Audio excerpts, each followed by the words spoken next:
What's going on, everybody? Welcome to another edition of the Crazy Face Who Know podcast. I'm your host, Shane McNeely. We are inspiring others to do good, make a difference in our local and global communities. And I'm here with today the good friend Tyler Grant. What's up, Tyler? Howdy. Welcome. I kind of felt like I should be like, and I'm your co-host. And your co-host today. Which would be fun. Yeah. So, Tyler, we first met in college, probably sometime like our sophomore year. We probably knew each other before then, but it was my junior year. Yeah, my senior year. Your senior year, when the house kind of came about on Calvert Street in South Bend, Indiana. And it's been fun to get back together because it's a group of guys that wanted to live intentionally in a community in college in South Bend and give back to the community and be a part and just submerge ourselves into the community and find ways to just give back and do good. I actually, which is the interesting part, I wasn't a part of the house, but I was a part You were of the the house. bonus. Yeah, I was the bonus for sure. I stayed there probably at least 3 nights out of the week and slept on the couch and came and went and did. You guys were my buds. But it's been interesting because this trip we've learned that we didn't really necessarily connect or build a very super strong relationship. I would say coming into this weekend, your relationship and I's was probably the one that I was most unsure about. Yeah. I think, we clicked and had fun, but I think I didn't realize until this weekend how much I didn't know about you. Right. And have been surprised, the similarities. Yeah. And talking through some of that stuff and realizing, wow, they're actually I always liked you and enjoyed surprised. You, but I'm now I feel so connected to you in a way that I don't think I did before. And surprisingly, because I didn't see this relationship being the one that I took the most from in this trip, and I feel like it has been. Same. I really value that and appreciate that. Yeah, we've talked a lot the last couple of days, which is good. I have a podcast. I like to talk a lot.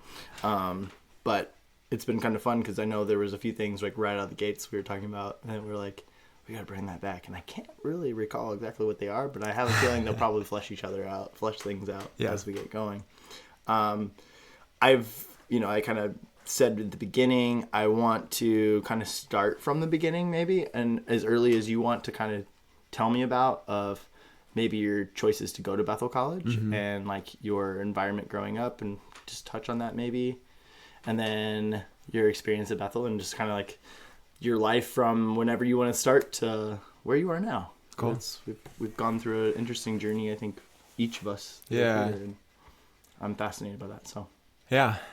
So it's interesting now, kind of living in my hometown again, because I mean, as a kid, you're I don't know what I'm going to do or where I'm going to live or anything, but, I've always felt really connected to this part of the country, even though I had family and stuff around different places, and, the neighborhood I grew up in, I was 5th generation in that neighborhood and stuff. Yeah. But I think, I had never really I wasn't a super organized person until kind of late high school. And even then I didn't ask a lot of questions. So it was my brother was going to college in Kentucky and I'd been there and I was that sounds like a good place, whatever. Yeah. And so I was just going to go there, and then had an inquiry from faculty at Bethel to come and talk to them about some music scholarship stuff. And then was lifeguarding at my high school, at Mishawaka High School, and then some Josh Boyer, who was an RD or an RA in Oakwood, plus David Preeb and David, Kyle Silvius and Mike Sudik would come and swim there while I was lifeguarding. Okay. So I got to meet them. Yeah. And I was these people seem cool. I guess I could go. I guess I could look at that. And then I forgot about Mike Sudik. Yeah, he was our RA on the other side. So it was Zach, which you talked about being one of your friends, early friends when you first moved there. It was our Sam, Derek, and Tony and I. That was our wing of the hallway. Yeah. And then on the other side of the hallway was Mike and I don't remember who else. Mike Sudik and I don't know. Somebody else, but that was like their. Yeah. I like totally forget. It's like interesting to think about those people. And Mike's doing some cool stuff too. He and I keep in touch a little bit. Like sure. I remember seeing some of it. Like cool stuff. Yeah. Yeah. I'm pretty sure he has a podcast that I could plug right now, but I don't even know what that is. Yeah. Right now. I can't think of it. Mike. But yeah. If you got a podcast Mike out there, Sudik, we can... Yeah. I don't know what it is, but... Yeah. If you want Talking about like fatherhood and kind of stuff. Cool. But I like that. Yeah, so met some cool people from Bethel and was like, kind of like, you mentally like try it on. And then I met Bob Ham, who was the choir director at Bethel. Okay. And just really liked him. Mm-hmm. And was kind of like, okay, I'll go there. Yeah. Like I never did a tour or anything like that. Relationships are half the battle. Yeah. It really is. Like work, I think about it even like work and like jobs that I've had. Like it's not always the work that I'm doing that's like, it's the people that you surround yourself with. Yeah. And if you like the work, but the people aren't good, it taints it. Yeah. And if you like the people that you're doing and the work isn't good, it still taints it a little bit, but it's different. You can like, it's manageable. You're like, oh, okay. And I realized from, like, I worked a bunch of summers at a camp, and then I worked at a youth crisis facility here in town, like during college, and then after college, and then working for the Red Cross in Oregon, and realizing, like, in the combination of, like, good and bad experiences, that, like, I don't care as much what we're doing. Like, I'm less concerned about what the work is and more concerned about, like, the culture around the relationships and the culture. Yeah. Because if you're on a good team, you can get through a lot of really terrible assignments and stuff like that. So yeah, I can care, have fun with it still. Yeah, I care more about how we do our work than what work we're doing. I think I do too. So anyway, yeah. So I ended up like meeting people at Bethel, and I'm like, these guys are cool. I could go there. So I just like signed up, and my buddy Bryant, who I'd gone to high school with, and we're still close. I was like, do you want to be my roommate? I'm filling out my application right now. And he's like, oh, can I have a couple days to think about it? Because he just wasn't sure what he was doing in life. So he decided, so we decided, so we went, and we were roommates. Right. And it was great. Close? Are you guys still together? Yeah. So, yeah, my freshman and junior year roommates were Bryant, and my sophomore and senior were Calvin. Okay. Plus. Yeah. Kind of stuff. So, yeah. Cool. Interesting. So, you went to Bethel, and what was your major? I started out as psychology and then switched to intercultural studies. That's right. And that was like, was that junior year too? No, that was freshman. That was Calvin that switched. Like Calvin kind of finish things up. He did like he switched to liberal studies so he could kind of finish the semester earlier. But, so you got to Bethel. I know some of this, but you grew up in Bethel is a very conservative liberal arts college. It's based, or like the denomination is the missionary church is kind of like the base of like Anabaptist roots, but pretty evangelical now. Yeah, which is interesting. So I mean, you would think that most people go there because of that, but that's not necessarily the case. Like I learned about Bethel because of the wrestling program they once had, and then they dropped the wrestling program when I was going into my senior year of high school. So I had to like figure out like, well, I really like that school. I wanted to go there. There was a feeling that I had when I came and did my visit. I played soccer all my life, so I threw my soccer recruiting stuff in there and small scholarship and like, okay, let's do that. Close to home, a couple hours, hour and a half, couple hours. But it's interesting because I don't necessarily know that I didn't go in there because of the religious side of things, but a lot of people do. Yeah. Is that something that you were focused on, or was like the music, or? I think it was kind of like, and actually working in higher, like private, religious, specifically Christian higher ed, I still kind of feel this way that like, you can kind of find whatever you want kind of any place. Kind of, yeah. But I think I was like, I knew that I wanted to go to a Christian college, but it didn't seem like super critical. Right. Which one? Like I think I like the small aspect. Yeah. Like, that it was like a more personable like atmosphere. Yeah. More so than I really thought about the religious side of things. And then I went there, and then I was like, I don't know, like looking back, my perspectives changed, or like I think about the people that go there, the kids or the students that go there now, and I'm like, oh, interesting. I see it through a different lens than maybe I did when I went there. Yeah. Which is neither here nor there, like good or bad. I just like, I don't know why I pigeonhole so many people into like a specific thing that they went there, but I think that the thing that I loved about it then, and I still love about it, is that Bethel feels like it's not fussy about things. It's not pretentious. Bethel's almost never pretentious.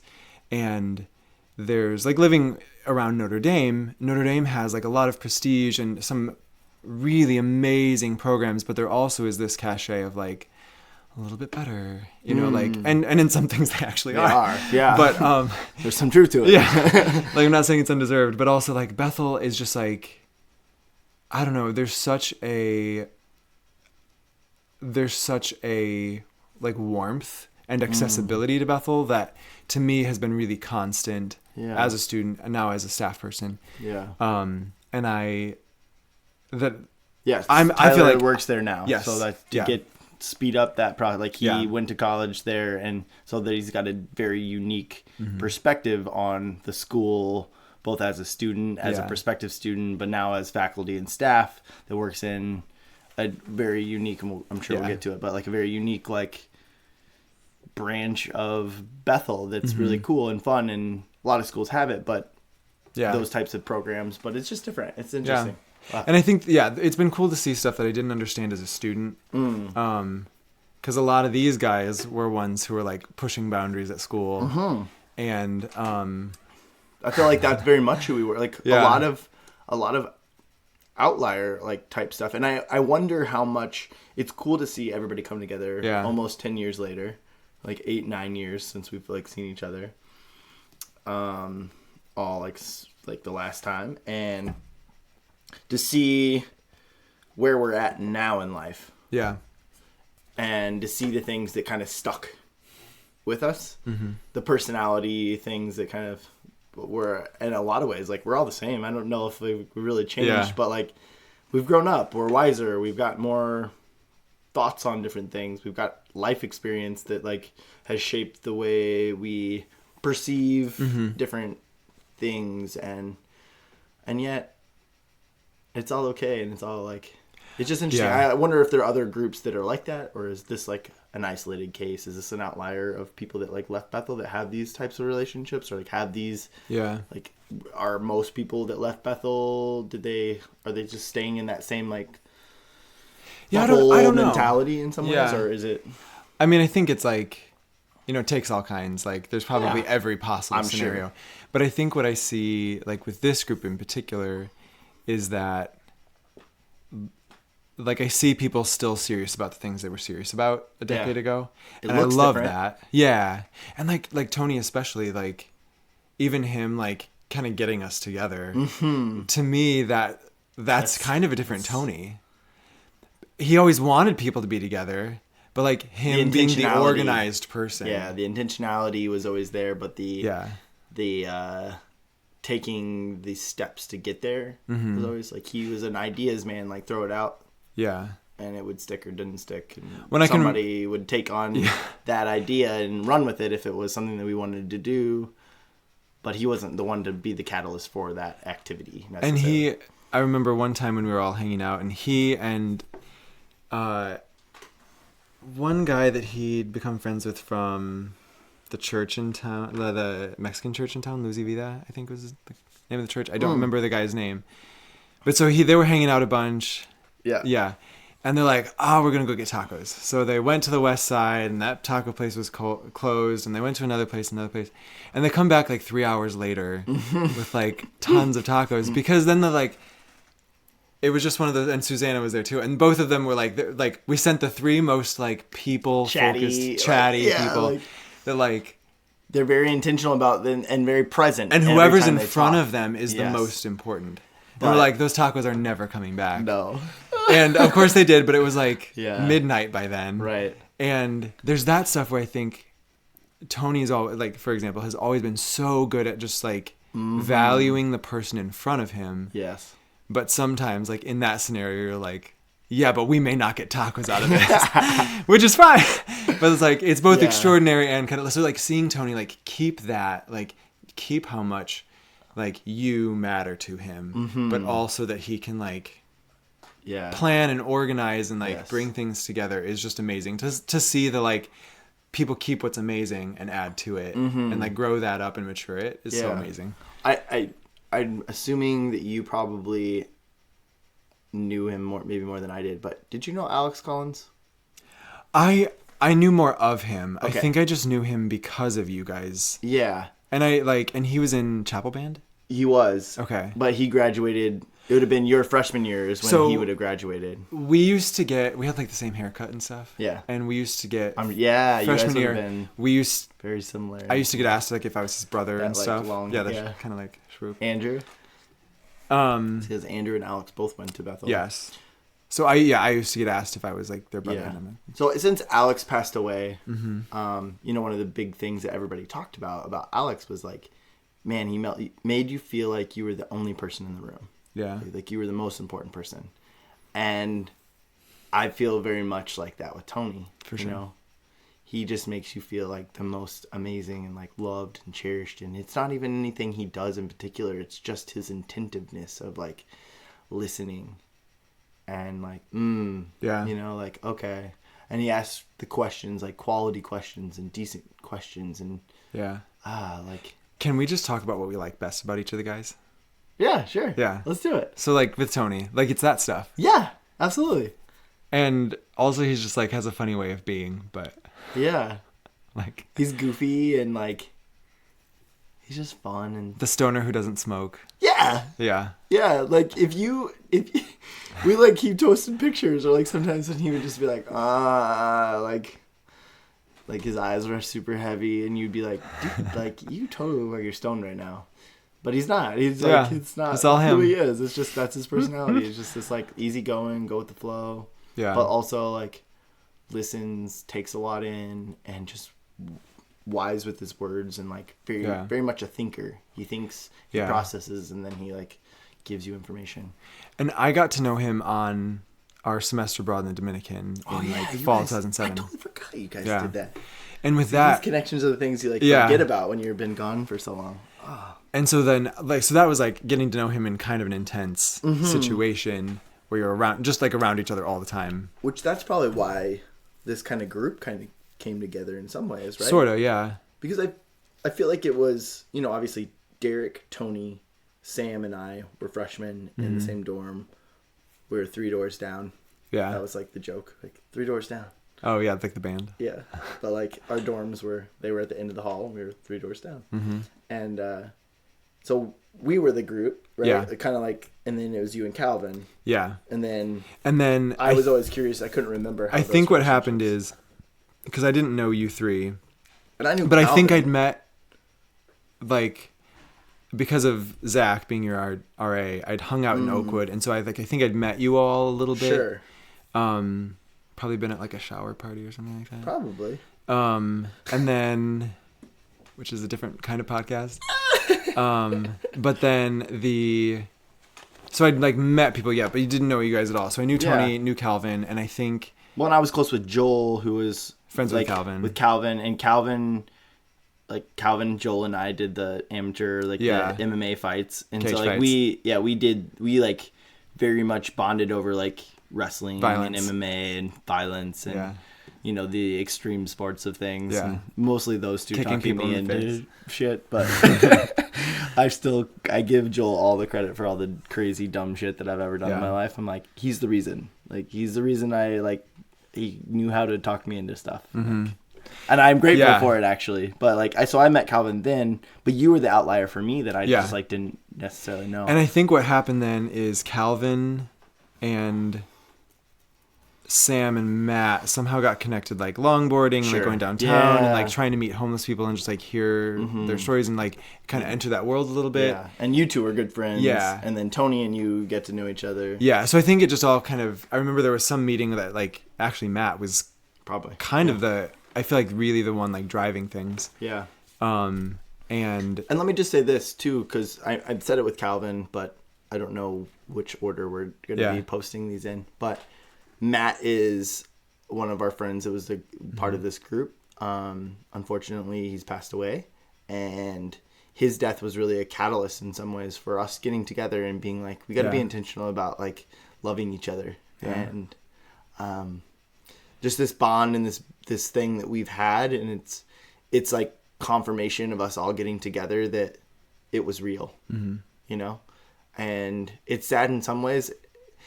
It's, quote, sad in some ways that we haven't been closer since then, but also at the same time, it's like we're finding our own ways. Yeah. And like, if this is where we're at now, then great. And yeah, that's okay. But yeah, I just wanted to kind of put that out there. Like, shout out to Maddie.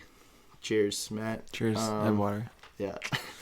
But you know, sometimes it's making the best out of bad situations. And I feel like that's one of the reasons that we're together, of like, yeah, let's all get together. Yeah. And I think too, to heal together. Yeah. And obviously you and Sam living out there, you know, near him, you guys had like your history with Matt kind of like stayed more like dimensional for longer than mine did. Yep. But so everybody, has different levels of like investment and need and hurt over how that all went. But, I think kind of healing together and seeing it, like, I love reconciliation stuff. I love rebuilding stuff. I love I don't know. I just like seeing things healed and like made new. And I feel like that's kind of what this weekend is like, just like old things being made new. Yeah. And we were talking about this earlier today before we left for lunch or whatnot, but just the fact that we are all on such different places in life and paths, and you work at Bethel, and you know, a lot of us aren't on that same. A lot of you wouldn't necessarily fit. No, they wouldn't. They wouldn't want us to, nor would we want to. Yeah, you couldn't sign the articles. Covenant. And each of us are different and are on different paths, but yet the openness of like, there's no judgment between us in some ways. Like, yeah, you know, you obviously, like, it's human nature to kind of compartmentalize each other into certain little boxes, I think, that we naturally do. But I think that we all love each other and we all respect each other. And the simple things of, you know, having a conversation with Derek this morning and like got into things, I'm like, dude, and this was a big thing for me of just being like, dude, I love you. Give me a hug, please. Can we not talk about this anymore? Yeah. You know, like, I just can't. I'm like, I both need to hear perspectives that I think are whack, and but we've talked about it a lot, and like, I just don't even know what to say anymore. And like, I love you. Like, it doesn't change how I feel about you. Yeah. But like, I just need a break. You know? And I think, and us both respecting each other. Yeah. Like, thank you for telling me. Yeah, it's totally cool. Like, and that's part of what makes these relationships feel so good. Yes. Is that like bearing with somebody. Yeah. Like. And journeying with them, like we kind of talked about before, like journeying with them the full distance, like even as your beliefs on things diverge and you, you know, people, you know, make different choices that other people wouldn't make and stuff, like, but still bearing with one another and figuring out what does it look like for me to really love you? Right. Love you for you. And it doesn't mean that I have to change to adapt to be you, but I can be open-minded enough to like accept you and love you. And I think there was a time when I definitely relied on the positive peer pressure. Yeah. So like I relied on this group, Calvin especially, but this group to like help me be who I wanted to be and to like make good choices and to like see the poor and to put myself out, to like be courageous about being uncomfortable and going to places where I will be in over my head and have to learn, and probably the hard way, but like optimistic about that journey and feeling like that's crucial. And while I in some ways feel like I've sold out because because you work for Bethel. Well, no, not actually that, but like we used to live in a more like dicey part of the neighborhood. Oh, okay. And now you don't getting to where I'm like, I would not let my child play in my backyard unattended. And that feels like not the home I want to have. So like moving even just like the opposite corner of the neighborhood where like our house is just less exposed, our backyard is bigger and more private and stuff like that. It feels a little bit like selling out because you're like, I get it, yeah. Like, but you just got to be, you know, with people who, you know, need it, and I don't know. But it's I interesting think, how your perspectives changed from we took a lot of risks just in general in those times of our life, and we're just okay. And I think those are the best times to take those risks. In some ways, like, why not? And I see how that thinking affects like how I'm raising my daughter and how my wife and I live our lives, and like she's teaching in public school. Yeah. And I feel like I find her commitment to her school kids so amazing. Like like when she's like fired up about her students, like I'm so attracted to her. Yeah, it's sexy. Because it's like because that's a way that we're united, and I know how to support her in that. And if she was passionate about something like fashion, I'd be like, cool, okay. Yeah. Great. Like I like fashion. Right. But like she's passionate about students, and like that's what gets her out of bed in the morning. Yeah. And I'm like, partly because of like this group kind of fed that. Mm-hmm. I'm like, I am with you on that. Right. What do you need? Yeah. So how can I be a part? Yeah. I do want to go back to like what we like best about people. Yes. Okay. So like started with Tony. Let's talk about Matt, because we kind of went there next. Oh, Matt. What was good about him? Matt. Matt was, man. I think it's funny because Calvin kind of put it this way, like he was a shit stir. Yeah. But in the best way possible.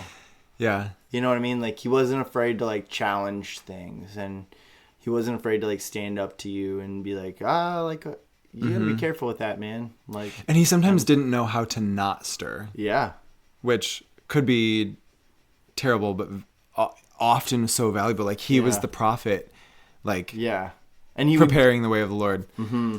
And I feel like for me it was, he challenged me in different ways of like obviously thinking, and I don't know, like just going out into the community and just being like, very much challenged us on the mission of like the Calvert House of like diving into the community, and it's like, we got to do more of this, like we're not doing enough, you know, or like starting things and thinking that raw authenticity. I think sometimes he was a starter. He like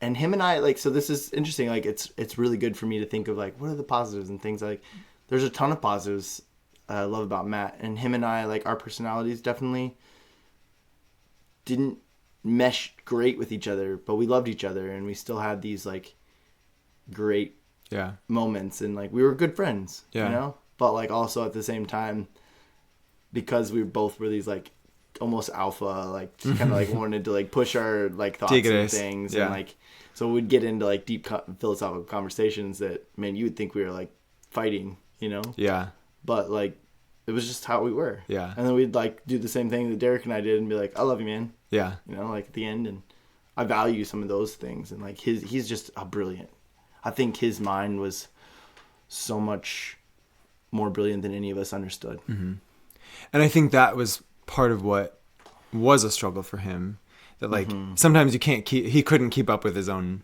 mind. Like your body's not capable of wrangling all the things, because his mind really did operate on such a high level. And I found like and my brother's a little bit this way, like he just knows how to see things through a different lens than other people. And my brother's also a little bit of a shit stir. A shyster. But Matt had this way of just like uncovering things and like seeing through layers that I'm more willing to like take things at face value, which I think is good and valuable in a lot of things. And it makes it like, I'm terrible at holding grudges. Yeah. Cause like if they're acting nice to me, I'm just going to take it. Right. But, but Matt was so good at like seeing the deeper layers and refusing to let that get covered up. Refusing. Yeah. Yep. He held you to a standard. Yeah. And he made you have integrity. He made you have like, you can believe that, you know, it could very much be like, you I can hear him believe saying that. But like, yeah, exactly. But like, that's something you got to deal with. Yeah. Right. And you got to like figure that out for yourself. Yeah. And like, you can believe that. And I think that showed me a lot about myself, even like things that he wasn't directly targeting, like in me. I think it showed me other things of like him being good at starting things, but then often was like looking to pass it off to start the next thing. Mm-hmm. Then like that showed knowing me his strength in some ways. Yeah. But maybe he didn't even know that was his I'm not strength. sure it was always deliberate. I think sometimes it was just like his natural course. Yeah. But that showed me, I learned about myself that like, oh, I'm actually really good at just like sustaining something. Mm-hmm. And I can start things, but I love finishing something. I love the sense of completion, and that's really motivating to me. But I need somebody like that who's going to drive it, and then I know I can take it and improve it and keep it going. Yeah. But I need people like that to like reveal things to me. Mm-hmm. So yeah. Who's next? Who do you want? Let's go Sam. Okay. My favorite thing about Sam is just the way he is. Yeah. Like, I just love watching him. Yeah. Like, he's just... And so Sam is like, he's my best friend. Yeah. Right? Like, Sam and I, and we've gone through a lot together. Pros and good and bad. And I think the thing that it's funny because, like, the thing that I love most about Sam is the thing I love most about, like, all of us being together right now. Mm-hmm. Right? Is that I can call Sam up and be like, hey, man, like, I need time. Yeah. You know, can we like sit down and like, can we just talk? And like, it may be 2 weeks, it might be 3 weeks. He's got 2 kids, a wife, like he's busy, you know, he lives like 20, 30 minutes away, you know? So it's like, we have to be intentional about doing those things. But like, that's the thing I love about Sam is that he's fun. He's a good time. And I can always be myself around him. And he's quirky. He's got his own little quirky things. Like, his little mannerisms that are like, it's the mannerisms. It's not the quirky things is like really generic. That could sound like a false compliment. He's quirky. No, but it's it's like his mannerisms. His mannerisms are just fun. His body language is hilarious. Yeah. Like his voice, like the way he speaks and voices and like the comments he adds. Yeah. He, so Calvin and I, after we graduated, cause we're a year older than everybody else. Mm-hmm. We went to Uganda to work for Matt's parents. Yeah.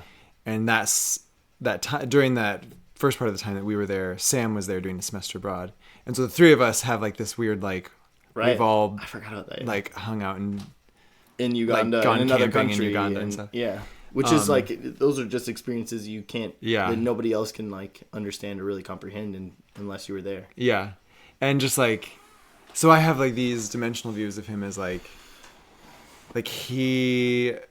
And I think this is again part of what you and I both love about the group, but like Sam I think really displays it all of like quirky and hilarious and deep and sincere and like the ability to like bounce between them quickly. And that's part of what I love about the energy that we have is like that we can like have a deep conversation and speak loving words, or we can have a funny conversation and just be all in the same moment sometimes. Kind of like ridiculous. Yeah. And like that it can go back and forth so with such agility, I think is really remarkable. Yeah. I love watching him. He's just crazy. He's great. I don't know, like it's so hard to like put I think the closer you are to people, like the harder it is sometimes to like pinpoint exactly what you love about them. Like I feel very close to Sam obviously and but his just like mannerisms, quirky, cute, awesome, fun, going back and forth. Yeah. So. When I think so my best friend is Calvin.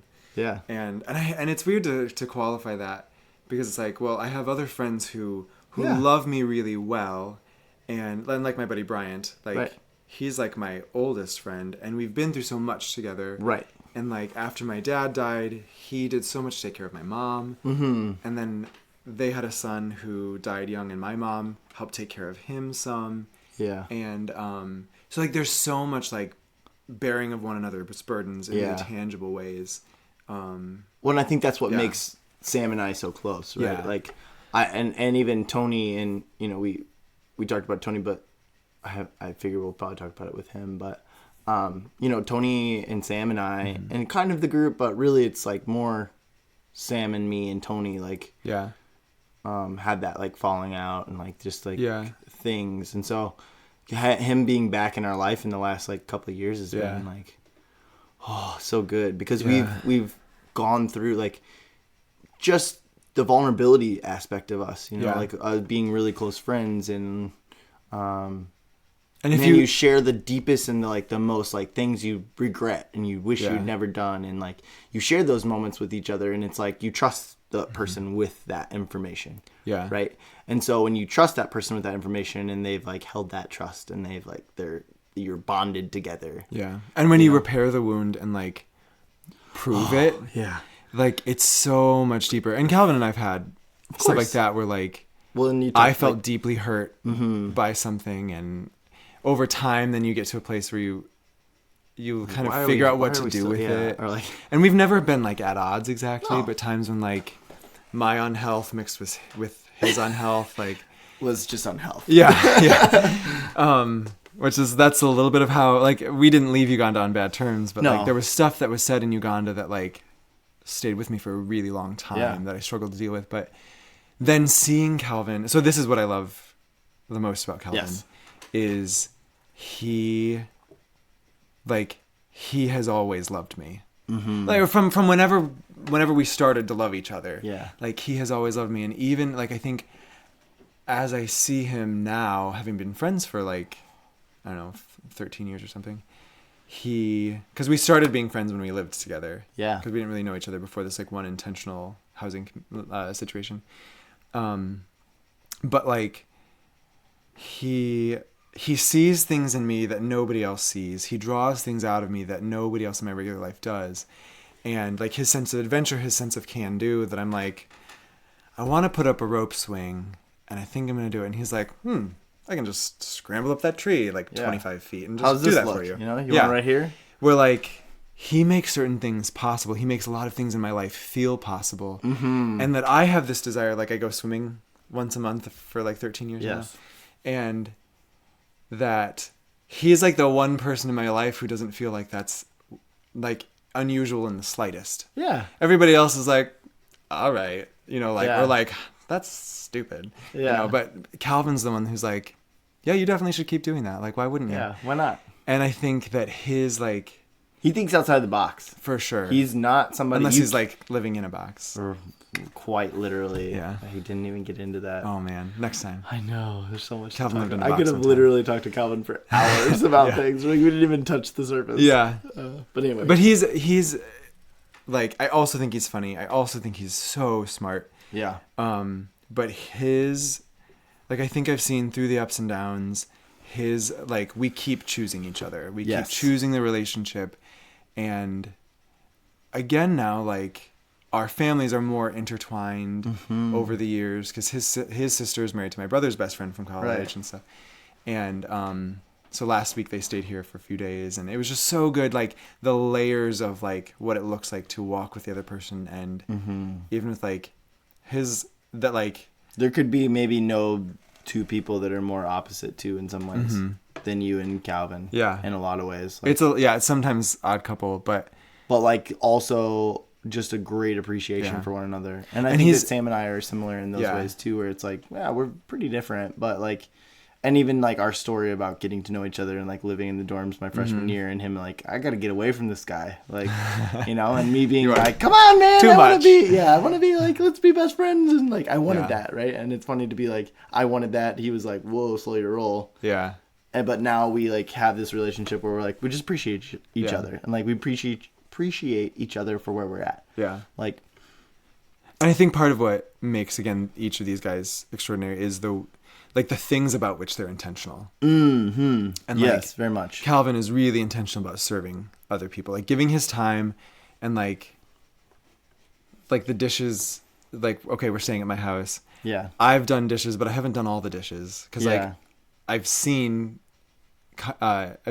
Sam and Calvin both just like do the dishes, and like people are just like pitching in because there's a desire to serve, and like people are just like buying food, like we maybe have some indecision about what to do for dinner, but like at the end of the day, when the decision's made, everybody's in. Yeah. Like, and Derek bought everything for dinner last night. Do you need money? Like no, I want to Tony bought all of us lunch today. Yeah. Like there's like that kind of like desire to serve that just feels so, I don't know. We have each other's backs. It's not, I feel like it's not common. No. But What do you love about Calvin? Calvin, oof. I love he challenges me on the status quo. He challenges me on, like, you know, it's the, like, I talked about with Joel being the one that, like, pushes me to do, like, crazy things, but he makes me look at it and go, yeah, well, how would that look like for me? Or, man, I would never do that. Are you kidding me? But, like,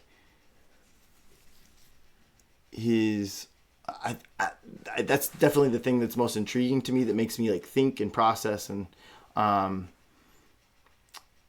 he seems so free. And I think sometimes I don't feel that. I don't feel very free. I feel kind of trapped. And I don't think he feels free. You know, probably as often as he seems free. Yeah. Right. And we've talked, him and I have talked about that, but that's why I said he seems so free, because I know that it's not necessarily, there's different. But he protects certain things that make him feel free. Yeah. He prioritizes some of that stuff. His wanderlust of, like, the world and living in Argentina and, like, just going for it and not being, maybe it's the American concept of, like, get a job, have a lot of money, as much money as you can, and, like, raise your family and do all these things. And I want some of those things, but I also am like, money's not that important to me, but I need it to do all the things I want to do. And how do I balance those two things? And, like, that's really very much the place I'm in. But then I feel like I look at Calvin and he's like, well, he takes the, like, trust the process to the max, right? I was like, well, I'm going.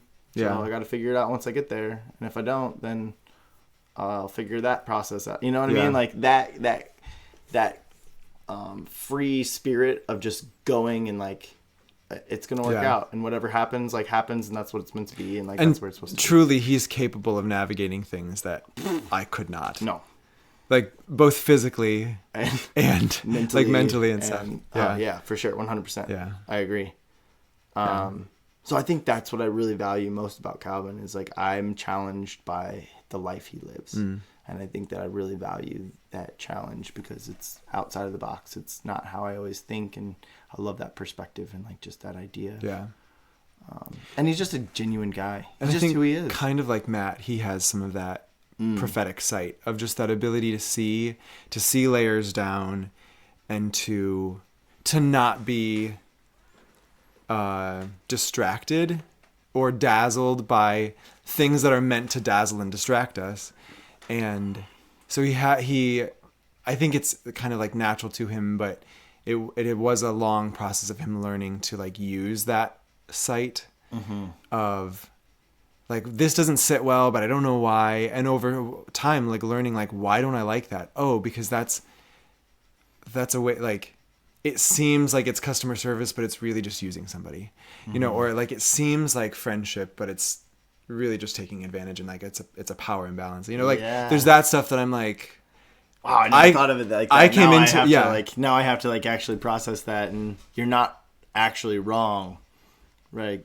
How do I, like, perceive that? Or, like, how do I, like, not rationalize, but how do I accept that thought, or how do I take that in some ways? But sometimes it is really challenging because you're like, and you run it, like, for me, typically, it's like, I run it through my thing, and, like, maybe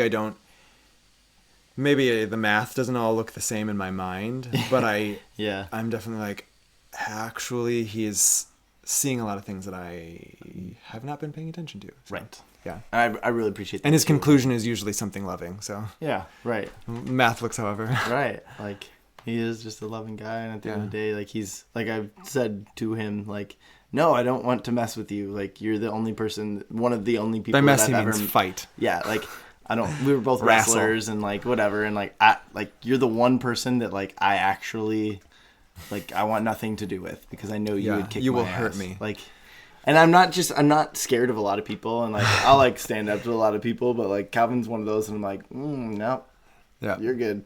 We're good here. Dave Finley. You talking to us? I think he said something. For Derek. Yeah. And obviously I wasn't as close to Derek as you were, because I kind of only knew him from the house. But I think for me, he's one of those guys that, like, when he's on, he's magnetic. That, like, his ability, most of my, like, he has this way of, like, he's so gifted with music. Yeah. And, like, I have such good memories of, obviously I like music, and his and my music tastes are like very different, but yeah, for him, just like he and I could just sit down and make up songs about any topic, him with a guitar, and then like I could make a verse, we could make a chorus, yep, and we could riff on that for like too long. And there's that stuff where he's just like, when he's like feeling present, mm-hmm. he's free the funnest and magnetic person. yeah and magnetic. Free spirit, yeah, like you said, the magnetic. I was like, yeah, he is. He like, and yeah, I it's cool to see him grow and like develop. I think, I mean, it's no secret, like I don't think, at least for myself, like I don't see eye to eye with him on a lot of things, but that's been one of the most, like we were talking about earlier, like I've talked about this on the podcast of, we have to talk to each other if you don't have differing opinions, right? Like, and I want to be that, like I've said that, like how do we bridge that gap between like different views of different things and whatever that is, if we don't talk about it? Like it can't just be a shouting match, it has to be a conversation. And like that's one thing I've really valued today, like having him, of like, man, you've really challenged me on a lot of things, and it's funny that I'm still continually being challenged by some of those things, even if I don't completely agree. But he was also the catalyst for like who I am today because of his challenge when I was a sophomore in high school, saying like, why do you believe that? And it made me go, I don't know. And then go, oh, it's because that's what I always learned, and like I always knew, and that's what my parents believed. And I didn't actually have my own things. And so it's cool to see him, like that he's still analyzing that way. He's very much still challenging those status quos in some way. Like we had a lot of guys that just like challenged each other. We were like, iron sharpens iron, and we were always constantly doing those.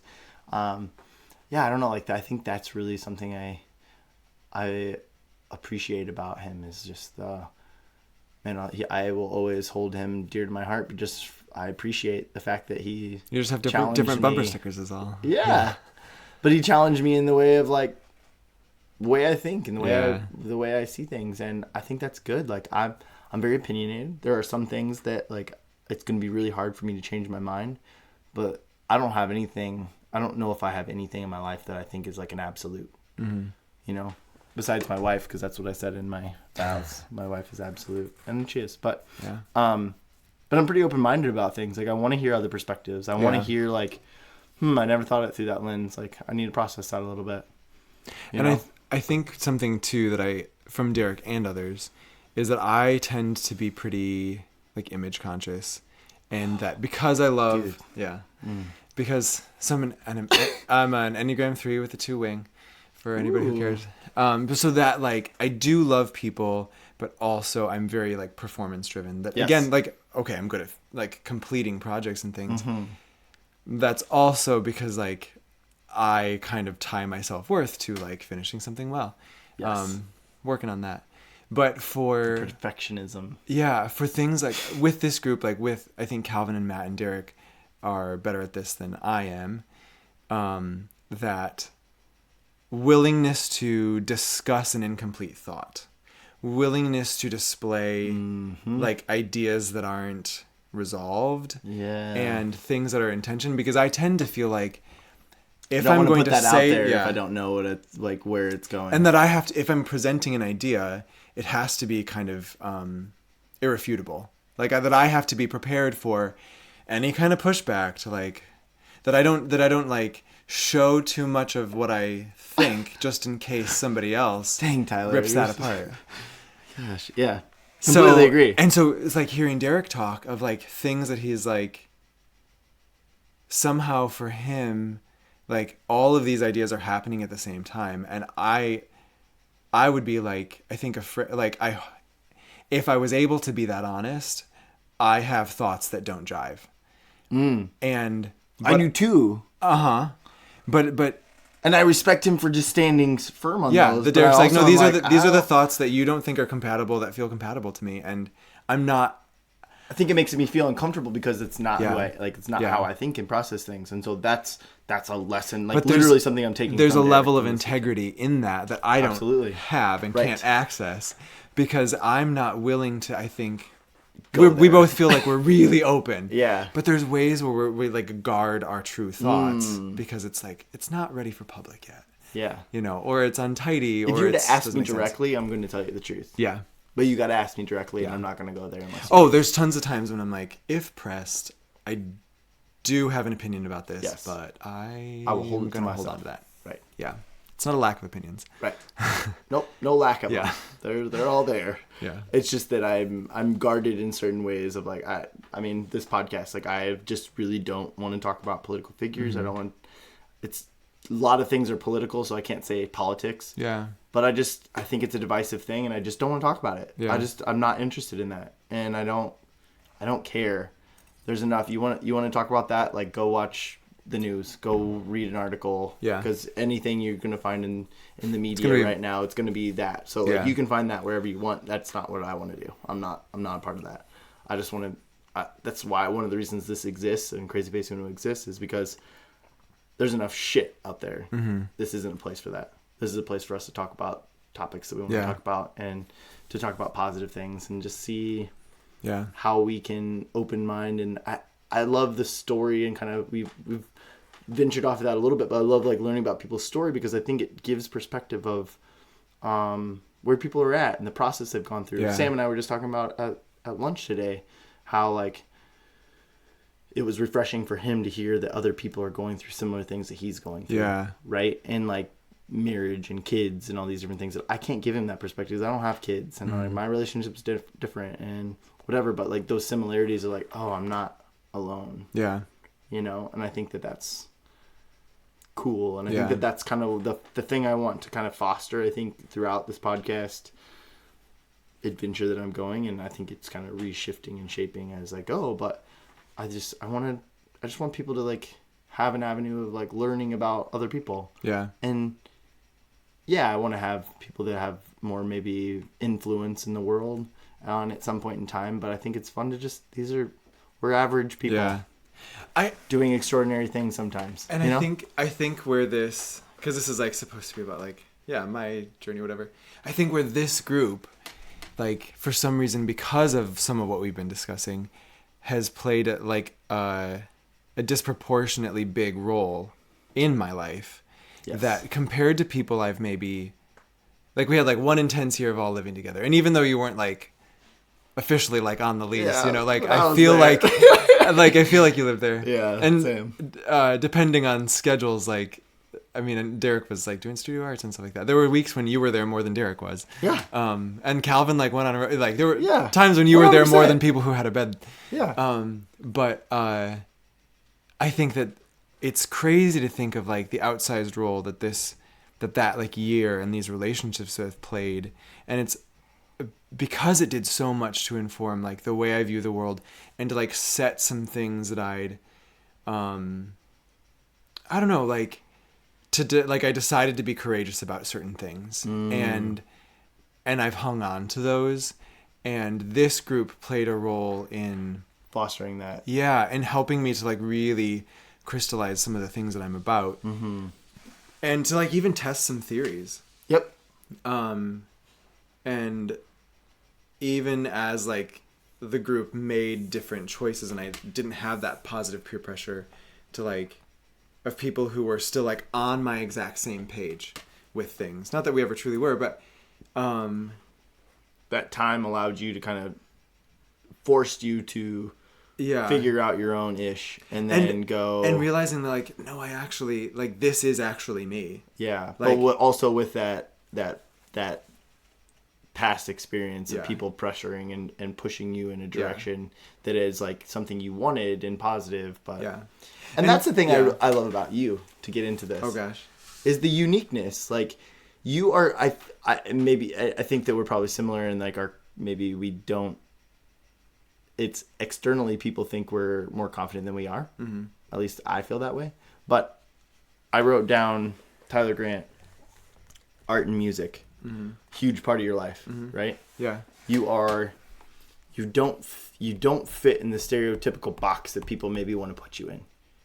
Yeah, and I love that. I love being the like, I will like chainsaw a tree in the afternoon and sing opera like, in the afternoon. Well, I don't sing. I haven't done that level of training. You'll sing, but like, well, I like literally one day last fall, I was like chopping up a tree with a chainsaw, and then I came in and put on a tux for an opera I was hosting. So, and I'm like, that's me. I love it. I felt like myself that day. That's what I love about you, is that I see confidence in you, whether you do or just in the person you are, the man that you are. That's not, quote, your stereotypical man, right? Yeah. But I think we're all different like that. Like Calvin isn't fit in the box either, but it looks different than the way yours is, what you do. But I think that's what I really like. I mean, talking with you, like your love for food, your love for marriage, your marriage, your family, even going back to Bethel, and that's courageous. Whether you think it is or not, I think it's courageous, because that's a scary thing to go from who we were and the things that we tried to do and the things we did, to go back and to almost humble yourself to like, I want to see change in this community. And whether that was your initial intention or not, I think that it's an underlying it's part of what's reason. fulfilling about my job. So I oversee the study abroad programs and community service and stuff. And part of it is you guys are still at Bethel. Like, there are still those students at Bethel. Yeah. And I feel like part of so like Dennis Ingbrecht was one of the guys who, and to different degrees, like John Dendu and others, Christian Mihut, who is still there. Which is good, because those are people that were foundational to like this group of people. Who knew how to like see the like wild and sincere and all that stuff. And channel it. Yeah. And not feel like even if it didn't always stick to the rules, that wasn't a threatening thing for those people. And I feel like that's a ministry that I'm able to have with some of these students. Yes. Where students, I now have an office where students can come and be like, so I did a thing. Yeah. Or like, here's this thing I'm thinking about. Or like, can we, like, where there is, but like, the fact that they feel comfortable telling you those things. Oh, I feel so honored. Is an honor. And part of it's, I know what to do with it because I was friends with you guys. That I know, like, the people who are seeing things like things they don't understand about like school rules and like decisions, and sometimes there's things I'm like, I have access to information that they don't, about like, okay, here's the conversations that aren't, like, you're not going to write a press release or announce in chapel that like, here's how we made this decision, because it's none of your business. But I think it's also helpful to know, like, from an HR standpoint, here are some of the conversations that happened, and there's that stuff. It's not that there's not thought behind the decisions that are being made. And that's what I see as staff, is how much care goes into things that students don't understand because of privacy. Yeah. And like that person's privacy matters more than you being informed. Yes. And like it or not, that's just the way it is. But it still means that like some things don't look great, like But I because of being like immersed in the way like you all saw things and moved through the world, there's students that I understand and I'm able to be like, no, you do belong here, and this community needs you. Find your group of people to help you like navigate that and to discern through those moments. Like, I think that's the beauty of our group, you know, whether it was, we push the boundaries on everything. And that's the thing, like I go into life and I'm like, man, I miss those guys that like we all saw eye to eye, and like we challenged the status quo. We challenged that school hard. Yeah. Like on some very serious issues that are now very much in the public eye. And I'm like, it's, there's some pride in that where I'm like, yes. Yeah. Like we were ahead of the curve. Like we were on the right track, you know, like confirmation bias in some ways, but like we're on the right track. Like society, and we all have different views on some of those things now, I think. But at the end of the day, it was like, it's not okay. Humans are humans, and we need to treat them like that. And if this is what you're trying to teach and want us to learn, then we need to act that out. We need to do that and have some integrity of what that looks like. Yeah. And just challenging people. And I think that I look back now and I say, I've said this a lot, but we need the extremes to push progress. But the progress it's made is in the middle. Yeah. it's the conversations that happen in the middle. Yeah. So and that's why I say like talking about, and I think that we were sometimes in the extremes, but we also met in the middle and were willing to have a conversation, which was fun. Yeah. But also like interesting. So one of the other things that I think like work that, like these relationships, like, and the conversations that we had, and a lot of it, again, the way like Matt was so emphatic about certain conversations about like the poor and social justice stuff. Yeah. And we were all there too. I think he was just the one, again, calling it out the most, or just being most vocal. Right. 'Cause sometimes it was those conversations that happened like on a ride into school from the house, or just a walk around, and you had these conversations, but he was the one to vocalize it to the group versus like. Because I don't mean this in a bad way, but he was sometimes pretty aggressive about it. Oh yeah, like very emphatic.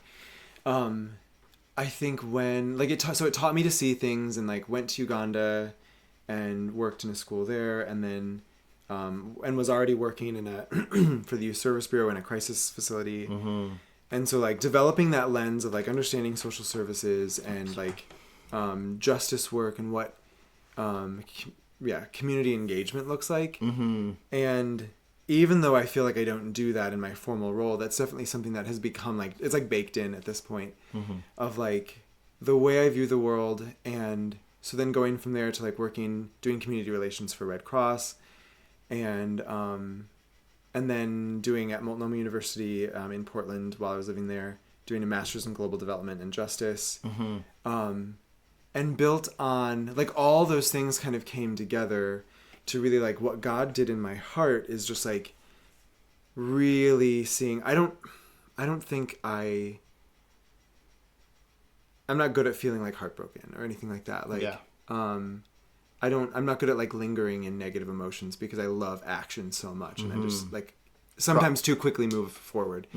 But I think what I got to there from these relationships and things that I saw and work that I did, and then studying at Multnomah, the program was so amazing, and the people in my program, like in my cohort, were so amazing.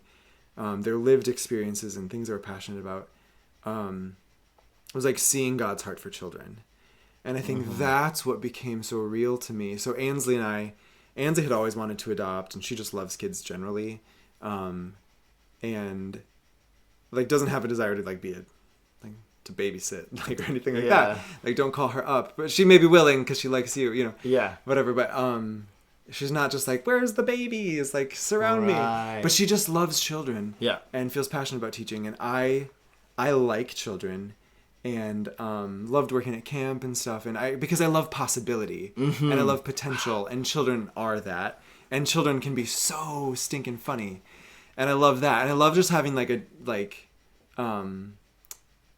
I love speaking to children in full paragraphs. Yes. And like asking them like real questions and hearing their response, and like calling things by their right names and stuff. And just like, I mean, where appropriate, but but like I get it. Not talking down to kids, because my parents were big on that for us, of like talking to us like an adult, adults and humans and stuff.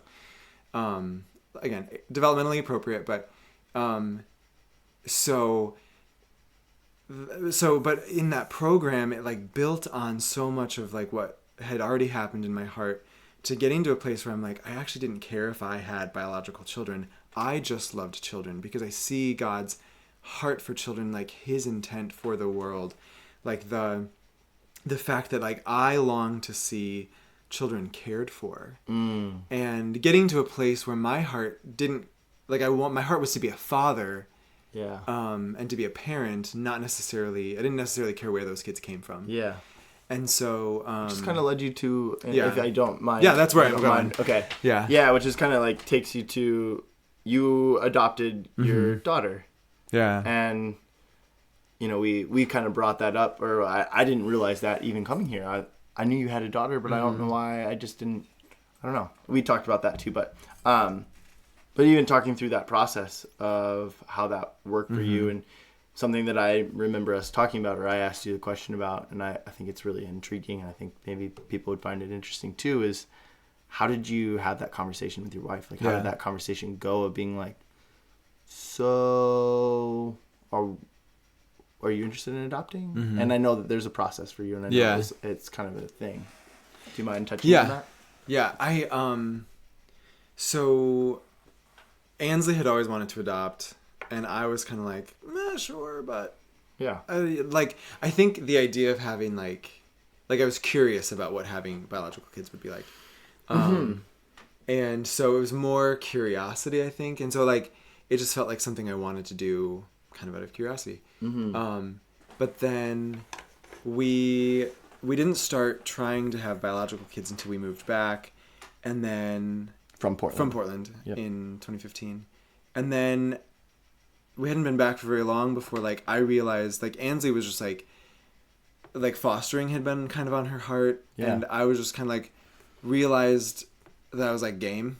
I don't remember what the conversation was, but I knew she'd always wanted to adopt, and we just kind of started talking about that, and it just was on her mind, and it was kind of like, sure, yeah, let's do that. So we went through DCS because we were more like, well, we would hope to foster to adopt, and we only have one bedroom, and we were living in like an apartment kind of thing. So it was like, okay, let's see if we can get an infant. I know that there's not a lot, and then so we did an informational kind of meeting, and then went to the first training, and they give you this like stack of paperwork to fill out, and we just like sat on that paperwork.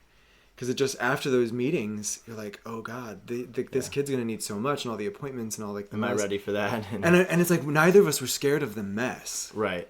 But it became kind of like logistically intimidating. That like getting this kid to all these visits and appointments and court dates and doctor's things and everything like that, like, and working just like day jobs. Like, I just don't even know how that's going to happen. Right. To like meet those kids' needs and like the state expectations and everything. So we just felt kind of like, oh, I don't know. Like, we just sat, we just didn't do anything. And then my aunt, technically my dad's first cousin, knew that we'd been thinking about it and stuff, and called and was like, hey, my granddaughter was taken out of the home. Do you want her? Kind of thing. And I was like, yes. But then I also like, Ansley was teaching, so I couldn't talk to her. And I like went, oh shit. I went to like coworkers, and I was like, so this is kind of like started like weeping. And that's part of what I love about Bethel. Is like, I feel like I get to be a whole person. Like, all of me comes to work, and that's, don't know how to do it differently. Yes. And that's welcome. So like it's not always welcome in other places. True. And that's why I feel the same. Work. I feel the same way. Like, this is me. Yeah. Take me or leave me. But then that's not always, it's like, well, I'd rather leave you. Yeah. You know what I mean? Yeah. Like, or it's like obviously there's time and place. Like, this is not the place. Right. But like that I could like feel overwhelmed about like, oh my gosh, I'm going to have a kid living with me, and like kind of like cry and like be perplexed in front of coworkers and stuff. That was specifically like the registrar and the dean. Yeah. Or like, or the, assistant to the VP of academics, like the two of those ladies, like I'm like freaking out and like in tears, and someone's rightfully so. I mean, but so and then it took like, because it's such a deeply dysfunctional system, then we're like, we got to get that paperwork done, and we lived in different states and the background checks, and like in so many places it's like people with good hearts, but you're punished for not knowing the answers to questions you weren't told you should be asking, and like there's so much about the system that it's the appearance of security, or it's truly best practice, but it kind of only keeps out honest people. You know? We're like, the way background checks were processed, I'm like, wait, I could literally just write you an email and make it look like it came from the state of Oregon. Right. And you're just going to take it? Yeah. Okay, so this is like, because I'm honest, this is complicated. Yeah. But I could, okay, whatever. Like, yeah, here you go. So it took like 3 months to get her. So she was 4 months old by the time she came to live with us. And she'd been with a foster family who was so loving and really cared about her and took amazing care of her. That's cool. And so before she came to live with us, we were able to do some like, go over there and meet her and hold her there and do some things. And even though these women really wanted to adopt her and were really hopeful, they still were family component almost, probably, and they were kind of like disappointed. So it's a lesbian couple who like wanted to build their family through fostering and adopting, and to have that relationship they had kind of already built. Because she'd been there for 3 months, and stuff. Makes it hard and difficult. So it was hard for them, but they still were like focusing on the best of that child and saying like, well, obviously being connected to family is valuable. And they were the ones that were like, if she's coming, you guys should start getting to know her and like do some overnights and stuff like that. And they led that way, even though we knew how like hard it was for them. And they have adopted since. I mean, that's a beautiful thing, and I think, man, like that gives. It's stories like that give me hope in humanity. Yeah. In some ways, of like, and that they taught us so much for the betterment of the individual, for the betterment of your daughter. Yeah. They were like, here you go. They gave us a lot of insight into how to navigate a lot of the things going on, and like how certain pieces of paperwork happened and stuff. And one of my cousins fostered a lot. She's my cousin Jess is the assistant athletic director at Taylor, and she has fostered like 15 kids and has actually just I think this winter adopted one. But she like talked me through a lot of stuff because there's all this stuff you just don't know, right? And so it's so insanely complicated because it's this system that is unlike any other system.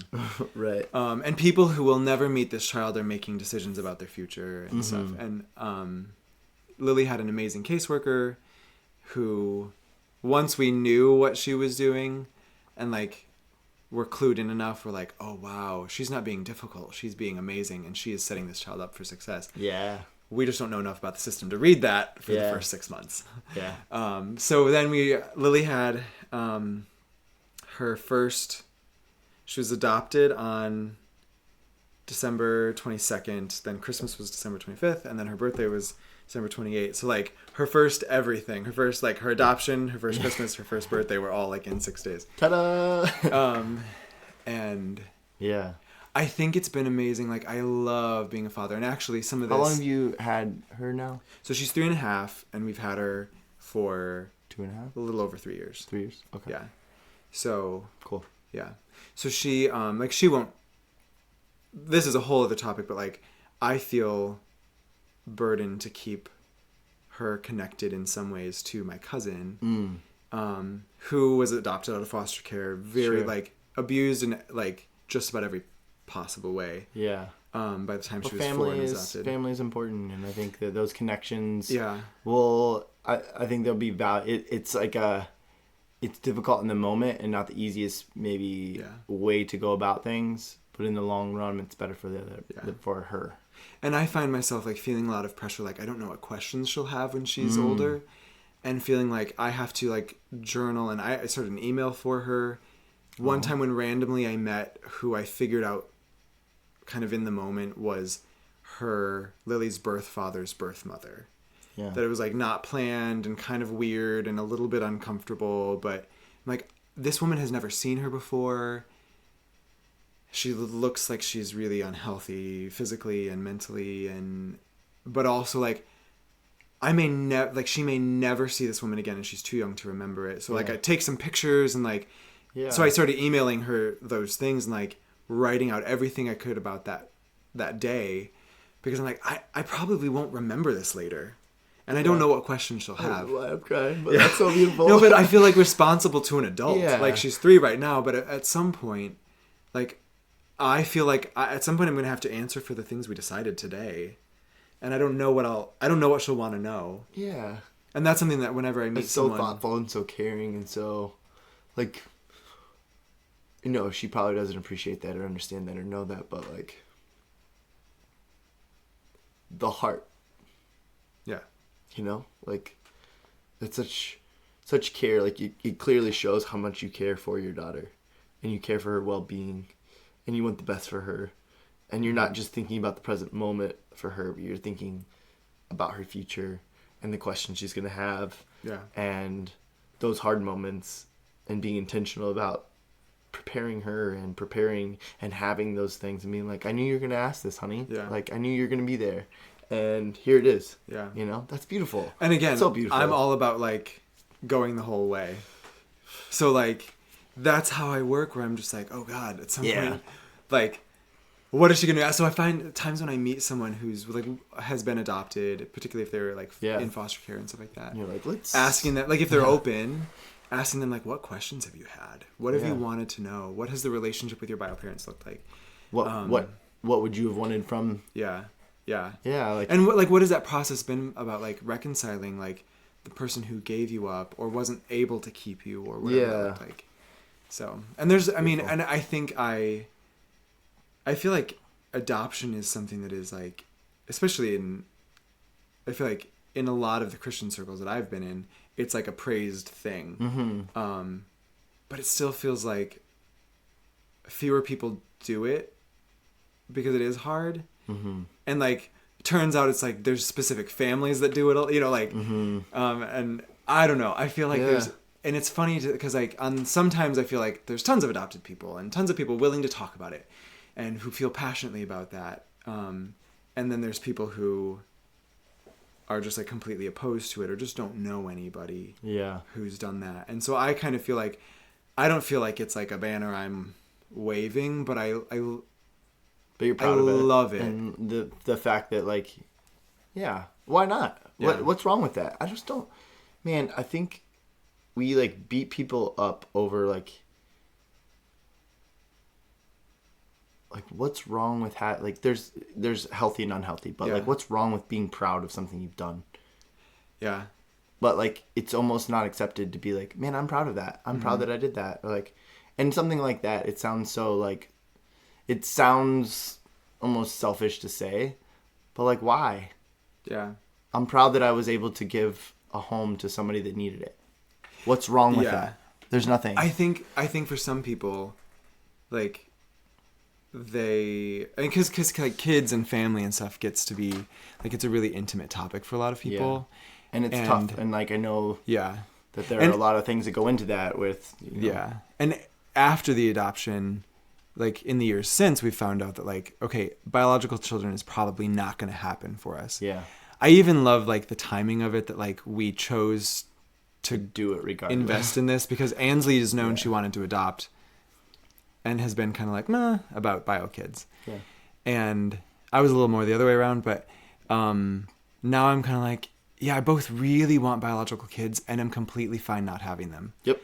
And my heart is to be a father. And I would love to have more children. I just have no idea where the next kid or kids or if they will come. Yeah. Like, we don't have a vision for that. So we're like, okay. But that's okay. This is enough and we love it. And yeah. And even on this note of like whether you, like, I think you should be proud of the life you're living. Mm-hmm. I think you should be very proud of that. But like, I'm also, like, I feel like I was telling somebody this the other day, this weekend, that I'm like proud to know you guys, you know, like, oh, I got this friend, like Sam and Tony, like they biked across America, you know, and I had this one friend who went to Argentina, and my, like, you know, my other's like, he works at the school, and like, you know, like, I don't know, like these different things, like I'm proud of knowing you guys. Like, and I don't know, like, and just the fact that I really do look up to that, you know, I value that heart, and it challenges me to be a better human being as well. And I think that's what I love about this group of people, that we're all struggling in different ways. And life is life. Takes so much effort. Yes. It's exhausting. Yeah. But at the end of the day, we're all doing unique and challenging and different things that are like, but all still core to who we were when we knew each other, when we started to get to know each other. And I think that's just, God, it's just beautiful. Yeah. It's just fun. And like, I'm challenged by, you know, each and every one of your lives and to be a better person. And I'm always constantly trying to like be the best that I can be and be the person that I want to be. And I think I should be, and challenging my thoughts and challenging the direction I go. And I don't know. I think so some of it is like, there's one, in terms of like, I feel like parenting is, somebody's going to hate me for saying this. I feel like parenting's kind of easy just because like, because there's like 90%. Right, I lost. No, but here's the thing. Some of it I recognize as fit of like child needing something that parent knows how to provide. And there's some kids that ask for things that like, oh God, like I will never be enough to meet that child's need. Like when you get to disabilities and like things like that. Or just overcomplicating. Yeah, or like energy and health and there's all kinds of things. And my child's only 3. I have very little experience. But I think part of what made it easy for me was So Calvin's son Salvador, did you guys talk about him? Yeah. Calvin's son Salvador is 8 and has been living in Argentina, is in Indonesia now, but and when they were all living together on the beach in Brazil. Yeah. One time talking to him, I think Salvador was like 2 or something. Yeah. And Calvin and I used to like Skype and FaceTime and stuff. Yeah. And I was like, oh, like, how's it going? Are you like tired or whatever? And he was just talking about, he's like, I'm tired, but yeah, like it's really great. And I was like, cause I had this idea of like, oh, you've got to be so exhausted. And he's like, yeah, I am. But even if I have to wake up in the middle of the night to like meet a need, like to feed him or change his diaper or whatever, or like he's just awake and angry, like I get to hold my child. Like, and that's a privilege. And I think Calvin, like just through that one time, like that was a really transformative thing of just like, oh my God, you get to choose your perspective. And so then when we had Lily, and it was like, cause we went from like, we have no kids. Like there wasn't like the 9 months of like, we're gonna, like, here's an ultrasound, and like you get to like kind of like prepare yourself mentally. It was like, you have a kid now. Ta-da! Like this was a month. Now you have a kid. And you don't have any of this stuff, so like people are like loaning you things. Yeah. Which is kind of cool too. Which was also really great. And I don't need to own a lot of shit. So. Yeah. Give it back when she outgrows it. Seriously. Our community is awesome though. Yeah. So with that, then like realizing like I don't have to get up in the middle of the night. I get to get up in the middle of the night. And perspective. Yeah. And then again, it's part of the blessing too is like because Lily wasn't breastfeeding, like I could feed her in the middle of the night. Like that was a workload we could share. Allowed, yeah. But, interesting. Yeah. Of just choosing to feel joyful about that, choosing to feel like the fleeting nature of this like sacred, beautiful moment. Mm-hmm. And my buddy Bryant, who I mentioned earlier, his grandma Betty she had ALS and like went into her whole life with just like this jazziest, most like people loving person. And our old address was this like just one number off from the address of like the assisted living place where she was, even though it was like 6 miles away. Like 3602 is St. Paul's and we're just 602. So we would get like random mail for them. And one time we got a package and it was like 2 days before Christmas. So I was like, okay, well, Lily and I will go visit Betty. And so we're sitting there talking to her and she's just like struggles to get out the words. But Betty Frick was just like, I got words to say and nothing's going to stop me. And she was just, and then like Lily's playing there and like we're in her room and she looked at me and every time I think of this, I almost cry, but she was just like, you guys are so lucky. And it was like, this is someone who gets it. Like, that's the way I feel. Because most other people are like, oh, she's so lucky. Like thinking of all the crap that like you've rescued her from. Yeah. Not that you she's guys lucky. Being lucky. Yeah. And it was Betty Frick who's like dying with ALS and like being trapped in her own body and struggling to get out words. Yeah. Is the person who saw what was in my heart of like, oh my God, I feel so lucky. Like I get to be this person's dad. And that to me has just felt like such a joy. And the struggle is then like taking that kind of thinking into other areas of like, okay, this is a privilege, and like cleaning up after my family is a privilege, and you don't have to be a complaining jerk about it. And like just taking that in and choosing finding joy in the things that maybe cause you frustration and that you could clean up that like we're potty training. Yeah. So like you could clean like she wet on her floor. Like she wet her pants and it's on the floor. You can clean that out of anger or you can clean it out of like after you deliberately said, do you have to go potty? No. You asked her again. No. 5 minutes later, she wets herself.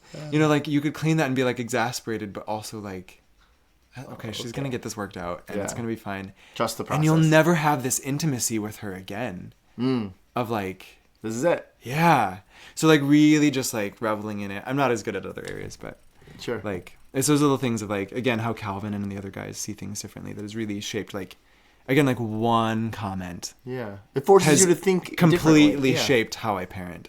Right. So. That's awesome. Ty, we've been talking for a good while now. Oh gosh.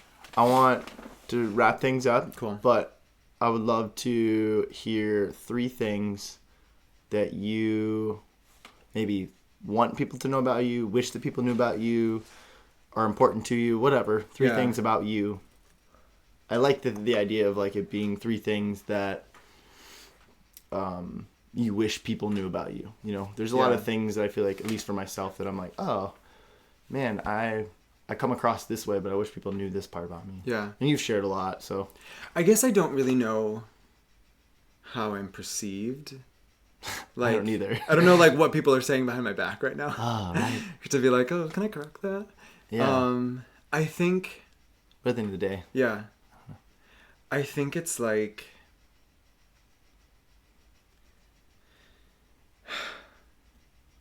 I'm trying not to think of, like, it in terms of, like, advice for people. Right. But just about me. I think it's that... I always want it to be a conversation. Even at work and stuff. So I've obviously displayed, like, I love Bethel and I love working there. But there's times when I'm like, like, a little bit like, oh, I forget that people don't always want to discuss things. You know, like, and I'm trying to sort out, like, still pushing anyway. Yeah. To, like, no, but we should talk about this. Yeah. And I have a boss now who is like willing to let me push and say like, I want an explanation on this, or I need more information. Like this doesn't sit well with me. What do I need to know? I just need to know the backstory so that I can like understand and support. I can like get on board like with anybody. Well, not absolutely, but like, I want to know how to support you. And unless you're willing to discuss it with me, I won't know how to support you. Yeah. And I 100%, that's exactly what I'm, And if you have a reason for why you're doing something, I feel like I'd love to hear it. Mm-hmm. And if you don't have a reason, I'm concerned.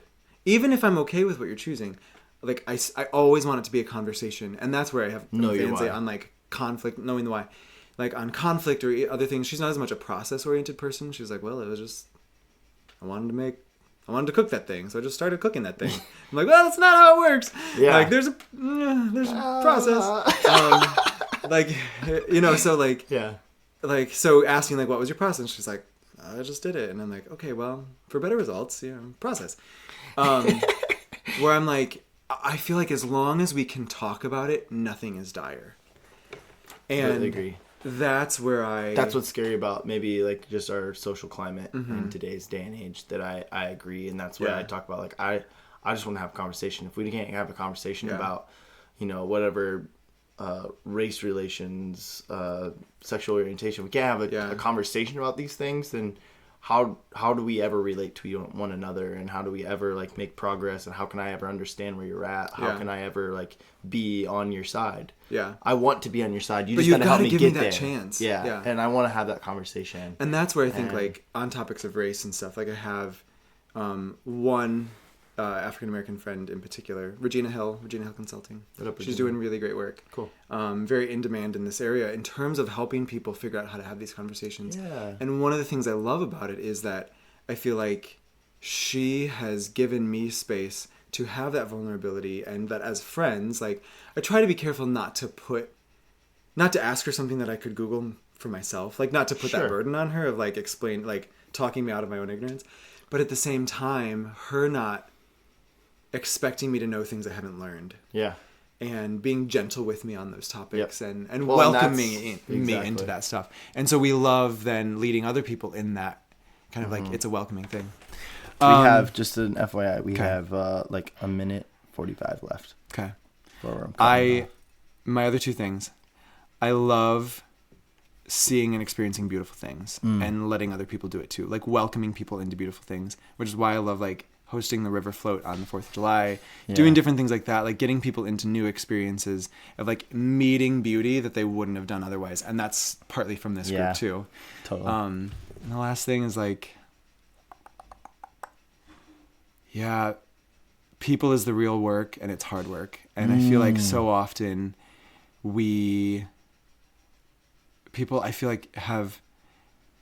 people aren't willing to put in the work. Like there is this like protectionist thing, and like obviously you have to have boundaries, but I feel like so often it's like people deserve your work. And and obviously and that if you're includes not your willing own to share or growth take that risk, then how are they ever supposed Yeah. to like receive that? Yeah. Ty, I love you, man. I really appreciate you being vulnerable and just kind of sharing your life with us. Thanks for having me. Yeah, absolutely. Don't forget, do good, make a difference. I love y'all. Peace.